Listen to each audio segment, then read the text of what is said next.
묻겠습니다. 국방부가 28일 날 국회 국방위원회에 제출한 자료에 의하니까 고도화되고 있는 북한 핵과 미사일 위협에 효과적으로 대응하기 위해서는 일본과도 군사정보보호협정을 체결하는 것이 우리 안보 이익에 부합하다고 설명을 하셨죠? 예, 그렇게 했습니다. 예. 4년 전에 2012년 6월 달 이명박 정부 시절에 당시 밀실 협상 논란으로 문제가 돼가지고 체결 1시간 전에 중단된 바가 있죠? 예, 그렇습니다. 예. 장관께서는 지난 10월 5일 날 국방부 국정감사에서 한일 군사정보보호협정에 대해서 한일 간의 여러 가지 특수한 상황을 봐서 신중하게 해야 할 부분이다. 여건 조성이 필요하다는 발언으로서 유보적인 입장을 표명한 바 있는데 불과 23일 만에 180도로 입장이 바뀐 이유가 무엇이며 그 필요성이 무엇인지에 대해서 설명해 주십시오. 한일 간의 군사 차원에서의 협력이 필요하다는 것은 어제 오늘의 일은 아니고 군사 정보는 89년도에 저희들이 최초 일본에 요구한 바가 있는 것입니다. 그동안에 저희들은 그 군사 정보의 공유 필요성을 느껴왔고, 다만 국정감사 때 제가 그렇게 답변을 드린 것은 정부가 정책을 대외적으로 표명해서 실시하기 전까지는 또 내부 검토의 과정이 있습니다만은 그런 과정에서 제가 뭐 기본적으로 신중하게 해야 될 문제이기 때문에 그렇게 답변을 드렸습니다. 어제 저희 민주당을 포함해서 야3당 원내대표는 한일 군사보호 정보보호협정에 대한 협상 중단을 촉구하기로 합의했습니다. 혹시 내용 알고 계시죠? 예, 만약 정부가 이 협정을 계속해서 추진한다면 지금 최순실 국정농단 사건으로 인해서 정부에 대한 국민들의 신뢰가 상당히 떨어져 있는데 이 문제가 다시 협상이 테이블에 올라가면은 상당히 어려움이 있을 걸로 예상이 되는데 이런 어려운 예상이 되는데도 협정을 계속해서 추진해 나갈 계획 갖고 있습니까? 뭐 저는 안보 문제는 쉬임이 없어야 되고 또 여야 간에서도 여러 가지 견해가 있을 수 있습니다만은 저희들이 필요하다고 생각되는 이 일이라서 시작한 만큼 의원님들의 또 여야의 그 이해와 협조를 구하도록 장관님의 생각이 하겠습니다. 불과 10월 5일과 20일 그러니까 22일 만에 차이가 난 것에 대해서 대한민국 국방을 책임지고 계시는 장관님 생각이 쉽게 변화할 수 있다는 것 자체에 대해서 저를 비롯한 많은 의원들 또 국민들께서 아마 이해를 못할 거로 생각되기 때문에 우려 차원에서 말씀드린 거니까요. 다시 한번 심각하게 심도 있게 생각을 해 주시기 바라겠습니다. 예, 의원님 말씀 잘 알고 있습니다. 예. 예, 문체부 장관께 질의하겠습니다. 예, 고생하십니다. 예, 장관께서 30일, 31일에 간부회의를 열고 문체부 정상화 방안을 논의해서 어제 발표한 걸로 알고 있습니다. 예, 저도 보도자료를 읽어봤지만 최순실, 차은택과 그 관련자들의 전횡으로서 망가진 문체부가 이 정도의 방안으로서 정상화를 찾을 수 없다라고 생각하는데 혹시 어떠한 방법을 갖고 계신지 한번 말씀해 주십시오. 우선 가장 급한 것은 지금은 국회의 예산 심의를 앞두고 국민들께서 우려하시는 문제성이 있는 사업이 어떤 것이 있는지 가려내는 것이 가장 급선무입니다. 지금 교문위 위원들의 지적에 따라서 현재 그 작업을 가장 우선적으로 하고 있습니다. 예. 두 번째는 TF를 만들었습니다. 단발성 사업으로 이미 완료가 됐거나 아니면 올해도 지속하고 있는 사업 중에서 그 여러 가지의 기준을 정했습니다. 그 절차상의 문제가 있었거나 아니면 내부적으로 정책 구상을 통해서 올라가지 않았던 그런 문제가 있는 사업들 그리고 개인의 사익을 추구한 것과 관련되어 있어 보이는 사업들을 전면적으로 점검해서 문제가 발견될 때에는 법적 행정적 절차를 거치겠다라고 하는 점입니다. 세 번째는 지금까지 이러한 문제점이 노정되었었던 근본적인 이유는 업무를 처리함에 있어서 있는 규정을 잘 지키지 않았거나 아니면 필요한데도 투명성과 공정성을 담보할 수 있는 시스템이 구비되어 있지 않은 길목들이 있었습니다. 그런 점들을 면밀히 점검해서 국민들에게 다시 신뢰를 얻을 수 있도록 시스템 정비하는 그런 단계별 조치를 취하고 있습니다.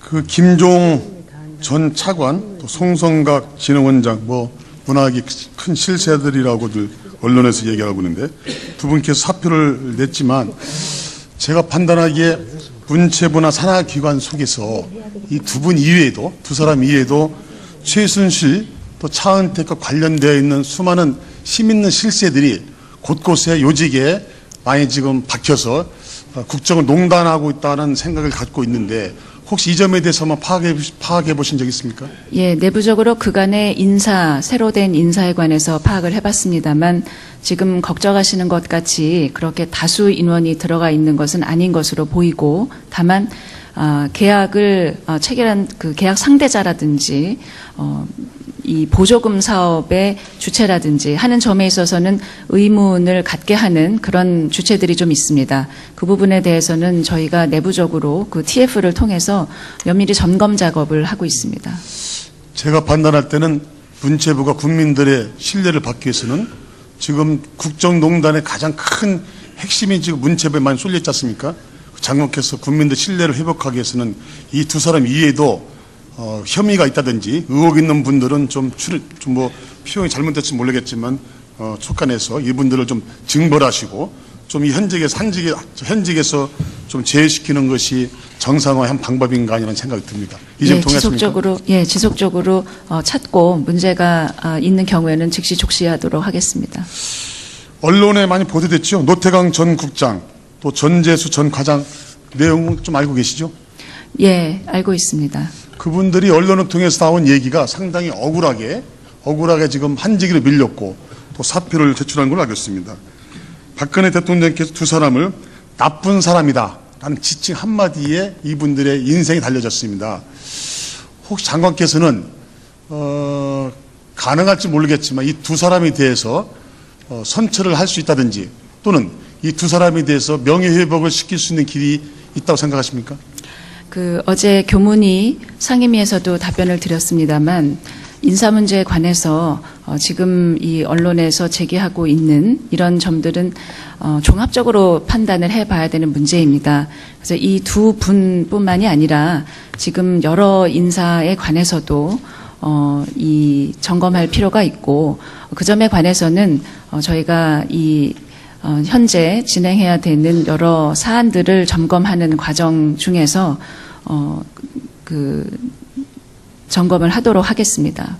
예, 거듭 말씀드리는데 최순실 차은택으로 인해서 불이익을 당한 사람이 이 두 사람이 지나지 않을 것이라는 확신을 갖고 있습니다. 그래서 최순실 차은택과 관련된 자들을 확실히 가려내서 엄중하게 문책하고 또 무고하게 불이익을 당한 공직자들에 대한 조치부터 강구하는 것이 우리 문체부 장관이 해야 할 문체부 정상화의 시작이라고 생각하고 있습니다. 장관께 제 말씀 동의하십니까? 조직을 안정시킬 수 있는 최적의 방법을 강구해서 시행하도록 하겠습니다. 법무부 장관께 질의하겠습니다. 요즘 언론에 보니까 최순실 씨의 진짜 실세는 최순실 씨가 아니고 최순실 씨의 언니 최순득이라는 이야기가 나오고 있는데 혹시 이런 언론 내용을 혹시 보신 적 있습니까? 예, 언론에서 봤습니다. 예. 언론을 통해서 본 내용인데요. 최순득 씨가 정부기관 인사나 예산 배정을 지시하면은 최순실 씨가 정부 관계자를 통해서 처리했다고 나와 있습니다. 구체적인 증언도 있으니까 꼭 수사를 해야 한다고 생각하는데 최순득 씨가 현재 도곡동 자택에서 있다는 얘기를 들었습니다. 또 최순득 씨뿐만 아니라 그의 딸 장시호 씨가 최순실에게 차은택을 문학의 황태자라 불리우는 또 다른 비선 실세죠. 차은택을 소개해준 장본인이자 또 다른 실세라는 의혹이 있습니다. 이 장시호 씨가 작년 6월에 설립한 동계스포츠센터가 불과 1년 동안 문체부로부터 약 7억 원의 예산을 지원받은 특혜 논란이 있는데요. 그 최순실 씨의 국정농단은 처음엔 의혹으로 시작했지만 지금은 국민들을 혼란에 빠뜨릴 정도로 실체로 드러났습니다. 이 또한 최순득 씨도 지금은 의혹으로 시작하지만 아마 검찰이나 또 언론에서 또 정확히 해나면 최순실 씨 못지않은 엄청난 의혹의 당사자로 또 국정농단의 실체로 드러날 수 있는 확률이 크다고 보고 있는데, 혹시 최순득 씨와 그 딸이 이러한 것을 피하기 위해서 또 시간을 벌기 위해서 사건을 은폐하기 위해서 외국으로 또 출국할 우려가 있을 것으로 보이는데, 이 점에 대해서 우리 장관께서 미리 예방적 차원에서 이 두 사람에 대해서 출국 금지 정지를 요청할 생각이 없습니까? 예, 이번 사건과 관련해서 제기된 의혹 전반에 대해서 지금 특별수사본부에서 철저하고 또 공정하게 수사를 진행을 하고 있습니다. 이 방금 위원님께서 말씀하신 사람들에 대해서도 구체적인 혐의 사실이 특정되고 수사 단서가 확보되면은 검찰에서 법과 원칙에 따라 수사의 필요성을 검토할 것이고, 누차 방금 말씀하신 부분도 검찰에서 충분히 고려를 해서 조치가 있을 것으로 생각합니다. 예, 그래서 국민의 한 사람으로서 걱정스러워서 드린 말씀인데요. 또다시 최순득과 그의 딸이 사건을 피하기 위해서 외국으로 출국했을 때의 여러 가지 경우의 수를 생각해서 미리 사전 예방 차원에서 우리 장관께서 지금 수사를 맡고 있는 검찰 당국에 국민 한 사람 부탁을 드려가지고 출국 정지를 시키는 것이 마땅하다고 저는 생각하고 있기 때문에 제가 부탁의 말씀드리는 것입니다. 그 부분에 대해서 충분히 검토하도록 지시하겠습니다. 오늘 오후 2시에 한간에 큰 이슈가 됐던 안종범 수석이 오늘 2시에 검찰로 출두했습니다. 어저께는 보니까 언론을 통해서 보니까 최순실과 대통령 직거래했다. 자기는 본인은 대통령 지시를 받았다라는 등 이야기를 많이 했습니다. 검찰에 들어가는 순간에 많은 기자들로부터 여러 가지 질문을 받았는데 함구하면서 모든 것을 검찰에서 밝히겠다라고 했습니다. 그분께서 여태까지 쭉 진술해온 내용과 또 국정감사에서 밝힌 내용을 보면 전부 다 그분께서 하신 말씀이 허구로 드러났습니다. 이분께서 또다시 오늘 들어갔다가 또다시 밖으로 나와서 또 며칠간의 시간을 벌게 되면은 이 양반이 또 지금 국정의 중심에 있었던 힘 있는 분위기 때문에 사건을 은폐할 수도 있고 엄폐할 수도 있고 진실을 또 가릴 수 있는 분위기, 힘 있는 분위기 때문에 제 판단에는 안종범 씨를 긴급 체포 형식으로 받아들여서 48시간의 구속영장을 청구해서 사건의 진실을 제대로 밝혀야 된다고 생각하는데, 우리 장관께서는 장관의 입장이 아니고 국민 한 사람 입장으로서 이 안종범 씨를 긴급 체포해서 구속을 해야 된다는 저희 개인적 생각에 혹시 동일하십니까? 예, 이 사건은 전 국민이 주시를 하고 있는 사건이어서 지금 검찰 특별수사본부에서 철저하고 또 공정하게 수사를 진행을 하고 있고, 이 안종범 씨에 대해서도 아마 국민들이 우려하는 일이 발생하지 않도록 검찰에서 철저히 조치를 할 것으로 알고 있습니다. 장관의 말씀을 백민 100% 믿도록 하겠습니다. 그리 되도록 노력해 주시 바라겠습니다. 예, 차은택 씨 국정농단의 또 다른 몸통이죠. 지금 중국에 체류 중인 걸로 알고 있는데 혹시 정확한 소재를 파악하고 계십니까? 예, 지금 현재 수사 중인 사안이므로 구체적으로 말씀드리기는 좀 어렵습니다만은 검찰에서 그 차은택에 대해서 그 신병을 확보하기 위해서 필요하고도 가능한 모든 조치를 취하고 있는 것으로 알고 있습니다. 이 차은택이라는 그 감독이 대한민국을 들었다 놨다 하고 있습니다. 이게 각종 언론 지금 차트에 나와 있는데요. 저 내용 이외에도 수많은 사건을 통해서 대한민국을 들었다 놨다 했는데, 이란 사람이 수사 대상에서 아직은 포함되지 않았다고 해서 지금 귀국을 시키지 않는 것은 또 다른 또 사건 은폐하는 의혹이 국민들로부터 일어나지 않을 걱정인데, 거듭 말씀드리지만 차은택 씨는 빠른 시간 내에 좀 귀국시키는 것이 우리 장관께서 해야 될 역할이 아닌가 생각되는데요. 예, 조속한 시일 내에 귀국을 송환을 할 것이라고 생각합니다.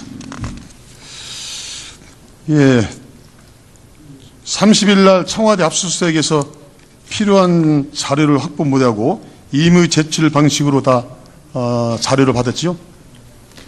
예, 최초 그 압수수색 당시에는 형사소송법 110조와 111조에 의해서 그 청와대 측에서 압수수색 장소 및 대상이 군사상, 공무상 비밀에 관한 것이라 해서 형사소송법 규정에 따라서 불승인 사유서를 제출하는 바람에 그 압수수색에 있어서 시일이 좀 걸리고 절차상에 서로 맞지 않은 부분이 있어서 논란이 됐습니다만 그 이후에 검찰과 협의를 거쳐서 절차에 따라 압수수색 영장을 집행해서 필요한 자료를 제출받은 것으로 알고 있습니다. 직접 압수수색했습니까?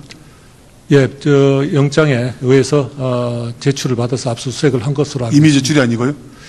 그 집행 방법에 대해서는 지금 수사 중인 사건이기 때문에 구체적으로 말씀드리기 저희가 어렵습니다. 알고 있는 내용에는 이미 제출을 알고 있습니다.